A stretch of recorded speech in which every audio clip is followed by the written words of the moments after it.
name is Alithea Lauraitis. I'm in 6th grade at the RSP Virtual Hub.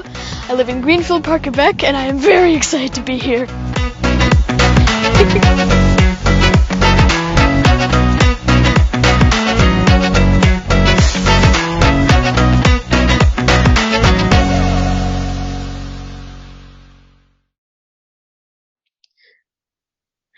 I was sitting in grade 4 social studies, learning about the brave explorers from France voyaging to Quebec, a new land of opportunity. But later that night, my dad told me, well, no, Alithea, those explorers weren't brave, adventurous people who wanted to blaze a new path. They were people who were in jail, underprivileged, even homeless. They didn't matter to France. But what if I never learned that from my dad? And why was my school trying to sugarcoat history? Nazi hunter and Holocaust survivor Simon Wiesenthal once said, "The history of humankind is the history of crimes, and history can repeat. So information is a defense. Through this we must build a defense against repetition."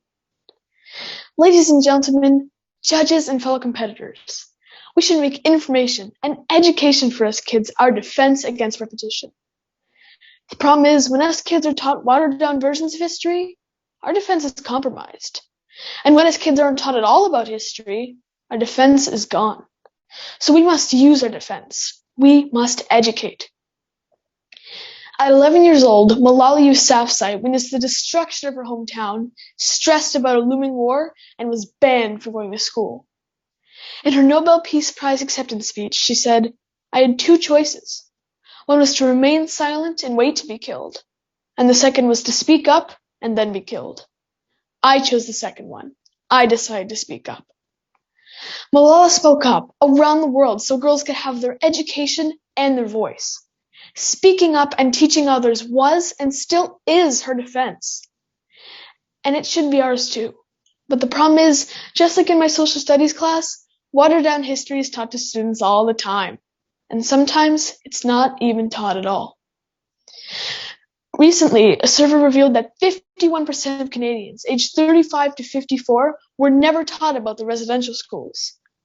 According to a Toronto Star article, a K-4 curriculum in Alberta suggested removing residential school teaching and undoing years of work towards including Indigenous perspectives.